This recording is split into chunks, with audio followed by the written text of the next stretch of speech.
Police और चोर, इनके बीच लुका छुपी, पकड़ना, उनका भागना, बचपन से आप लोगों ने सुना होगा। लेकिन ये जो खेल होता है ना, पकड़ने और छुपने का, ये इतना आसान नहीं होता है। इसके लिए पुलिस वालों को बहुत मशक्कत करनी पड़ती है। और पुलिस वालों के साथ साथ जो भाग रहा है, चाहे वो चोर हो, कातिल हो, रेपिस्ट हो, किसी भी तरह का मुजरिम हो जिसकी तलाश है, उसके लिए उतना ही मुश्किल होता है। कितने वक्त तक पुलिस की निगाहों से बचना, अपने फैमिली, परिवार, खानदान, दोस्त, उन सब से भी दूर रहना, जो भी अगर उसकी नौकरी है नौकरी छोड़ना, बिजनेस है उससे अलग होना, नए नए ठिकानों पर जाना, बदलना, सोच कर देखिए कितना मुश्किल होता है। अब इसी फ्रेम में ये सोचिए कि एक शख्स, एक कातिल, जिसके ऊपर 11 साल के एक बच्चे के कत्ल का इल्ज़ाम है, जिसको उसने किडनैप किया फिर कत्ल किया, 35 सालों तक, पूरे 35 सालों तक वो पुलिस और कानून को धोखा देता रहा, भागता रहा, बचता रहा। ये 35 साल उसने कैसे काटे होंगे, कैसे वो बचा होगा।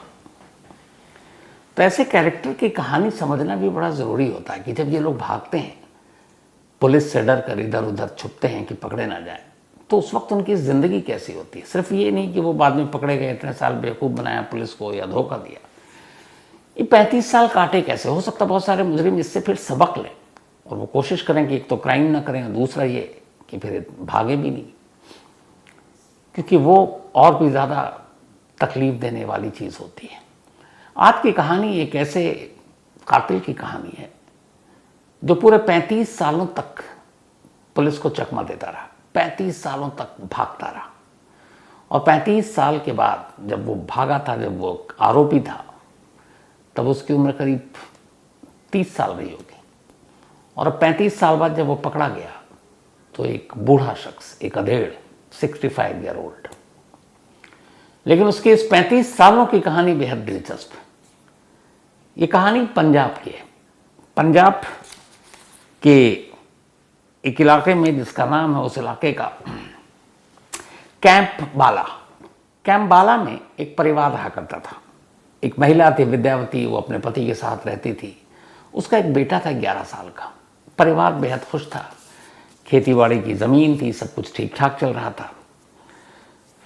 तो एक दिन विद्या बाला अपने 11 साल के बेटे को लेकर, बल्कि विद्यावती, माफ़ कीजिएगा, बेटे को लेकर खेत की तरफ से गुजर रही थी। वहाँ पे थोड़ा सन्नाटा था, गांव का इलाका। तभी वहाँ गांव के ही 3 लोग उसको टकराते हैं। उनमें से एक का नाम था पप्पू, एक का नाम जसवंत और एक का नाम आनंद कुमार।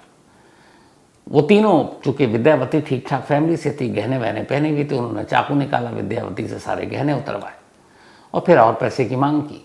विद्यावती ने कहा हमारे पास कुछ है नहीं, तो उन्होंने उसको टॉर्चर भी किया और फिर और पैसे मांगने के लिए उन्होंने उसके बेटे को छीन लिया। वो रोती रही। उन्होंने कहा चुपचाप तू बाकी के पैसे ले आ, वरना तेरे बच्चे को मार देंगे। और वो तीनों बच्चे को लेकर चले गए। बदहवास विद्यावती अपने घर पहुंचती है, आकर सारी बात बताती है। गांव के तमाम लोग अब विद्यावती के साथ उस जगह पर पहुंचते हैं, उसके बच्चे को ढूंढते हैं, कहीं कोई सुराग नहीं मिलता। पुलिस में मामला दर्ज कराते हैं। अगले दिन इस इंसिडेंट के, ये इंसिडेंट है 18 जनवरी 1989, 18 जनवरी 1989, यानी आज से ठीक 35 साल 3 महीने पहले। तो पुलिस अब तलाश करती है। अगले दिन शाम तक उसी इलाके के करीब एक जंगल है, उस जंगल में पुलिस जाती है तलाश करने, और वहाँ उस 11 साल के बच्चे की लाश मिलती है। चाकू से उस पर हमला किया गया था, बच्चे की मौत हो चुकी थी। अब पुलिस विद्यावती के बयान पर केस दर्ज करती है। चूँकि वो उसी इलाके के थे, तो 3 नाम थे और उन तीनों नामों को पुलिस अपनी FIR में दर्ज करती है। एक का नाम पप्पू, एक का नाम जसवंत और एक का नाम आनंद कुमार। अब पुलिस इन तीनों की तलाश शुरू करती है। तो पप्पू और जसवंत तो पुलिस के हत्थे चढ़ जाते हैं अगले 2-4 दिनों में। आनंद कुमार भाग जाता है।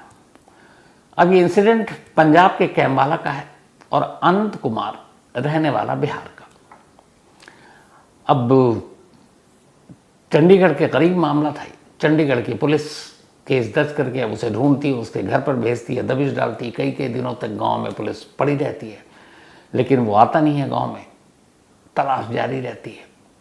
जहाँ जहाँ खबर मिलती, इन दोनों से, जो पकड़े गए पप्पू और जसवंत से, उनसे जो क्लू मिलते पुलिस उसके हिसाब से, मतलब करीब आधा दर्जन स्टेट तो छान मारा, लेकिन आनंद कुमार कहीं मिला नहीं। इस दौरान में कोर्ट में अब मामला गया। 1990 में एक कोर्ट ने आनंद कुमार को भगोड़ा करार दे दिया।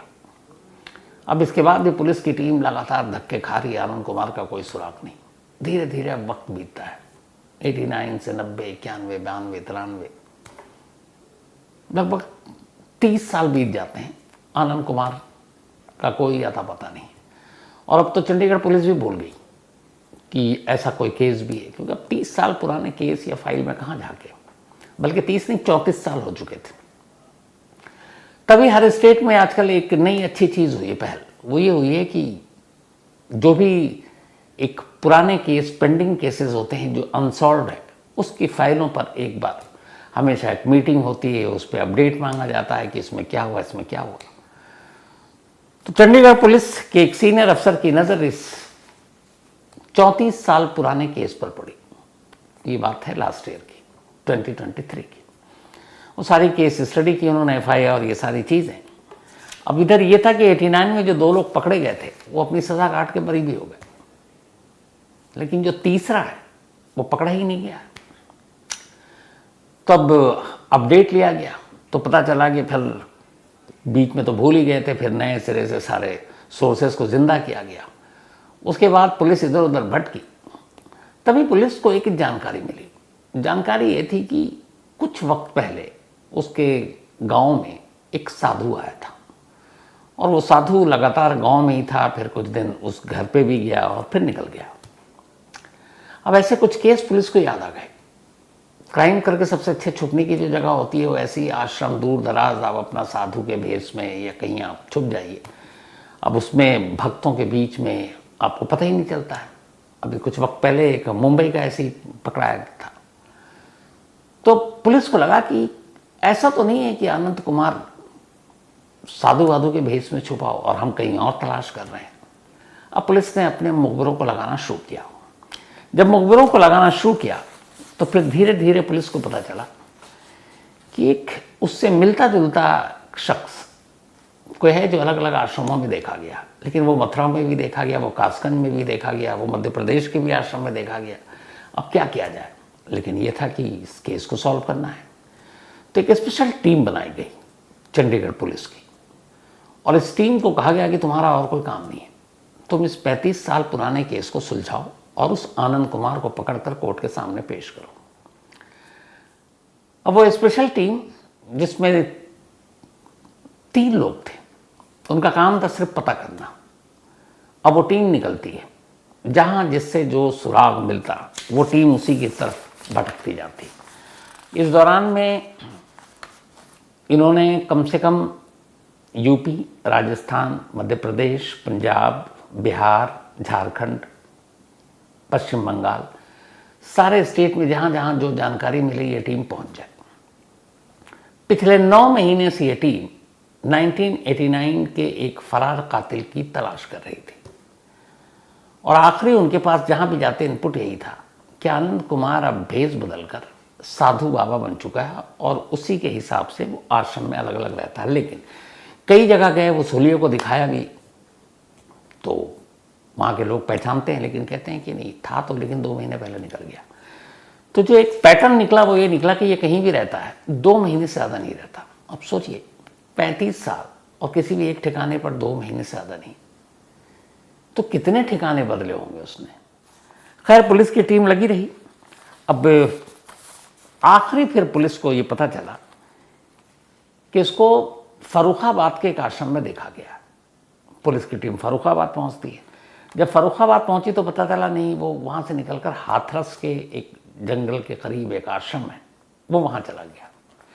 पुलिस अब वहां भी पहुंचती है, पता चला वहां पे भी नहीं है, कुछ वक्त पहले से निकल गया।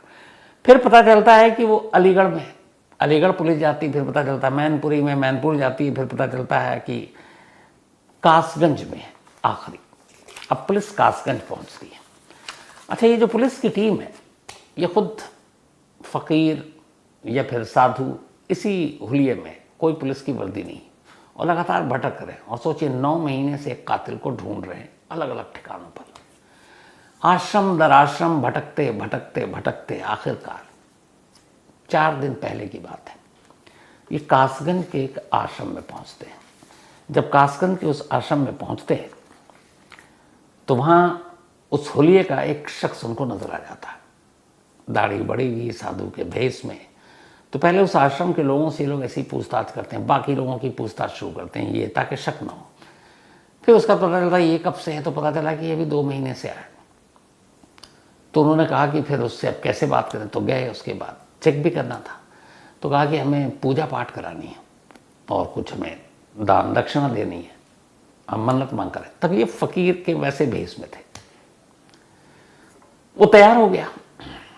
उसके बाद जगह और वक्त तय, और ये लोग लगातार नजर रख रहे हैं। उस जगह और वक्त में जैसे ही वो पहुंचता है, पुलिस वालों का शिकंजा उसके हाथ में, और उसके बाद वो उसके नाम से पुकारते हैं आनंद मोहन। वो घबरा जाता है। फिर उसे लेकर वापस वो चंडीगढ़ पहुंचते हैं। 35 साल से फरार आनंद मोहन गिरफ्तार हो जाता है। लेकिन पुलिस के मन में अब भी एक सवाल बाकी था कि इन 35 सालों तक इसने कानून को कैसे उलझाया, क्या इसने किया, कैसे बचा, कब कब कहां कहां छुपा रहा, भागा। तब उसके बाद उसकी कहानी आई। उसने कहा कि जब उसने 89 में 18 जनवरी को चंडीगढ़ के करीब उसे 11 साल के बच्चे का कत्ल किया अपने 2 साथियों के साथ मिलकर पैसे के लालच में, तो उसे पता था कि अब उस विद्यावती के वजह से वो पकड़े जाएंगे। तो फिर ये हुआ कि तीनों अलग अलग निकल लो, एक साथ नहीं। तो वो दोनों अलग चले गए। अब उसे ये भी पता था कि मैं घर जाऊंगा अगर बिहार, तो घर पे भी पुलिस की टीम पहुंच जाएगी। तो वो इधर उधर कहीं नहीं गया, वो वहां से सीधे निकला और अलीगढ़ पहुंच गया। अब अलीगढ़ कुछ पैसे थे, उससे कुछ दिन रहा, इधर उधर भटकता हुआ। लेकिन अब क्या है, कानून से भी भागा हुआ है, बचना भी है। तो अलीगढ़ में रहने के दौरान उसने देखा कि अलीगढ़ के ताले बड़े मशहूर हैं और यहाँ तालों का अच्छा खासा कारखाना, और 89 में तो काफ़ी कुछ था। तो वहीं एक ताला चाबी की दुकान में काम करना शुरू कर देता है, जो बनाया जाता था जहाँ। उसे ठीक ठाक पैसे मिल रहे हैं, सर छुपाने के लिए जगह मिल गई है, अपना ताला चाबी का काम कर रहा है। वो वहीं अलीगढ़ में रहा। लेकिन फिर उसे लगा कि नहीं, अगर ज़्यादा दिन रहेंगे क्या पता कोई किसी तरह से पुलिस पता कर ले। तो उसने कहा कि यहाँ पर टिकना ठीक नहीं है। कुछ ही महीने उसने काम किए। उसके बाद वो वहाँ से सीधे निकलता है और उसके बाद वो पहुँच जाता है आपके सोनीपत। सोनीपत जाने के बाद वहाँ पे कुछ मजदूरी का काम करता है, फिर वहाँ से भी फौरन निकल लेता है। अब पहुँचता है पानीपत। पानीपत में सब्जियों और फल की बहुत बड़ी मंडी है, और वो हमेशा ऐसी जगह देखता था जहाँ भीड़ भाड़ बहुत लोग हों, क्योंकि ऐसे में किसी एक अनजान कौन बाहर से आया उसको पहचानना आसान होता है। तो वो पहुँच गया कि पानीपत की फल और सब्जी मंडी में, और वहाँ उसने नौकरी कर ली। अब वो पानीपत में कई महीने तक नौकरी करता रहा। फिर इस दौरान में पानीपत से निकलता है वापस यूपी के अलग अलग, कभी शाहजहाँपुर, कभी मथुरा, कभी कासगंज, कभी शाहजहाँबाद, कभी मध्य प्रदेश, इधर उधर भटकते भटकते फिर ये झारखंड पहुंचता है। अभी तक ये जहाँ जाता मजदूरी नौकरी जो भी मिलता करता और अपना छुपता रहता। परिवार से कोई कांटेक्ट नहीं।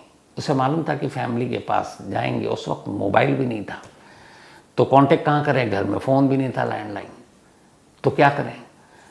लेटर लिखने का था, उसे इतना पता था कि लेटर लिखेंगे तो वो जो स्टैम्प आएगा फिर वो पता चल जाएगा कि किस शहर से भेजा है, तो पुलिस वहाँ तक पहुँचोगी, क्या पता। डर था कि उस तक न पहुँच जाए। तो खैर ये बचते बचाते वो पहुँचता है झारखंड। झारखंड में जाने के बाद रांची में पहली बार वहाँ कुछ दिनों तक काम करता, फिर देखता है कि शहर के बाहर एक आश्रम है, वहाँ बहुत सारे साधु बाबा रह रहे हैं।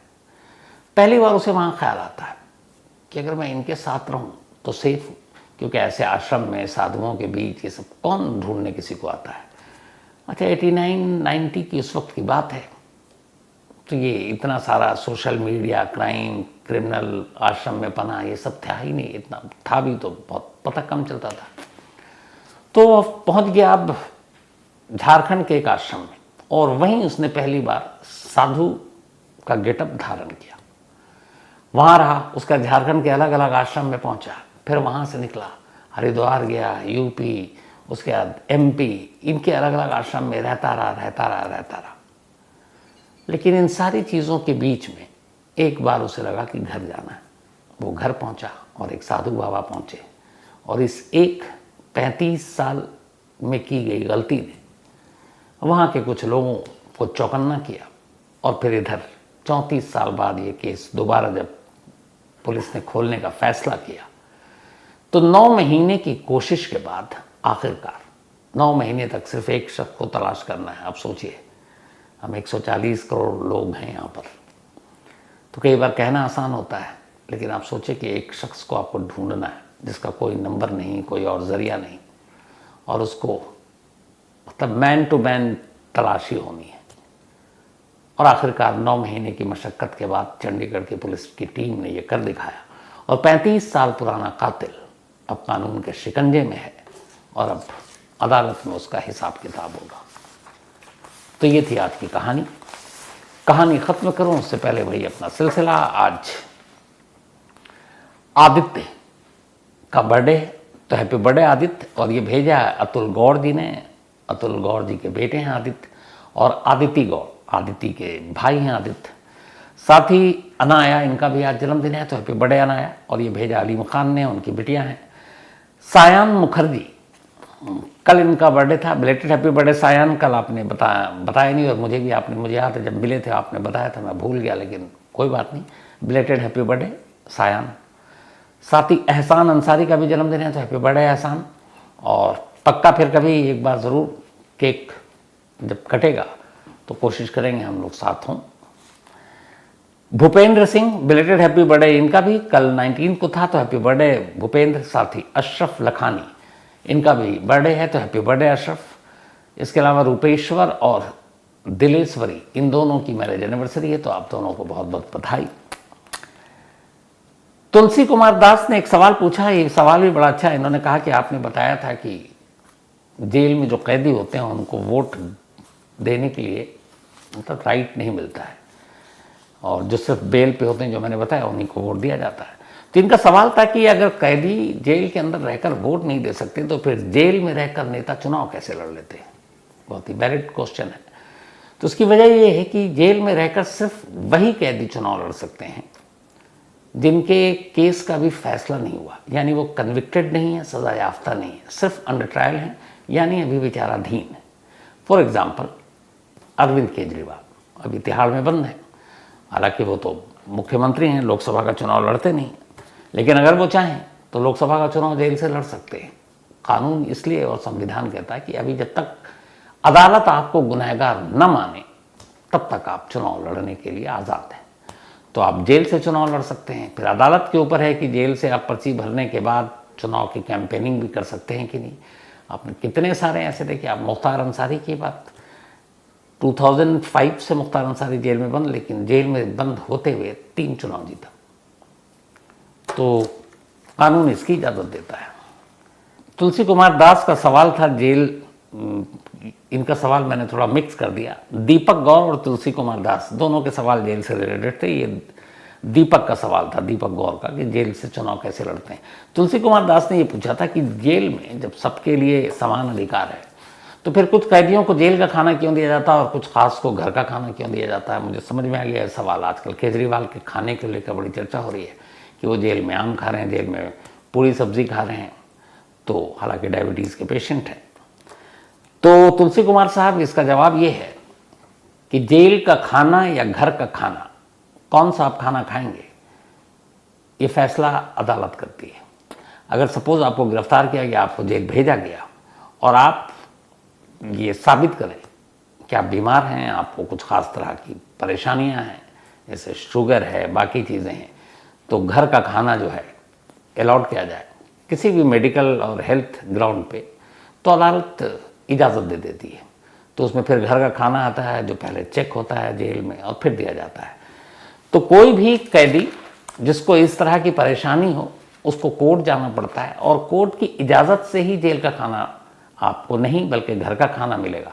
लेकिन अगर आप कोर्ट जाते नहीं और जेल के अंदर बैठ कर कहेंगे नहीं भैया आज तो मेरा मन ये है कि यार आज घर से खाना है, या आज ताज से आए या ओबराय से आए, तो ऐसा नहीं होगा। परमिशन लेनी पड़ेगी आपको अदालत से। Suresh Kumar Rana, thank you so much. Hemant अजाब एक कहानी की फरमाइश की है। शिव सोंगरा, अमर सिंह चमकीला की कहानी सुनना चाहते हैं शिव, लेकिन ये मैं सुना चुका हूँ, आपको क्राइम तक कहानी की लिस्ट में मिल जाएगी, बल्कि इसको मैंने 2-3 साल हो गए सुना हुए। आशुतोष यादव एक कहानी की फरमाइश की है, साथ ही चंद्रप्रीत सिंह इन्होंने भी कहानी की फरमाइश की, प्रशांत कुमार इन्होंने भी कहानी की फरमाइश की है, तो ज़रूर पूरी होगी। तो कहानी में आज इतना ही। कहानी में अब आपसे मुलाकात होगी मंडे रात 9 बजे, लेकिन कल संडे है तो कल फॉलो अप, पुराने केसेस, गड़े मुर्दे।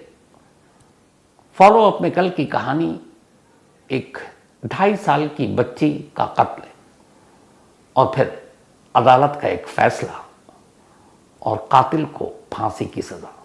लेकिन जब कोर्ट में जज साहब ये सज़ा सुना रहे होते हैं तो जिसे उस 2.5 साल की बच्ची का कातिल माना गया है वो एक महिला है, और वो रोकर कहती है कि जज साहब मुझ पर रहम कीजिए, मुझे सज़ाए मौत मत दीजिए, क्योंकि मेरे भी 2 छोटे छोटे बच्चे हैं।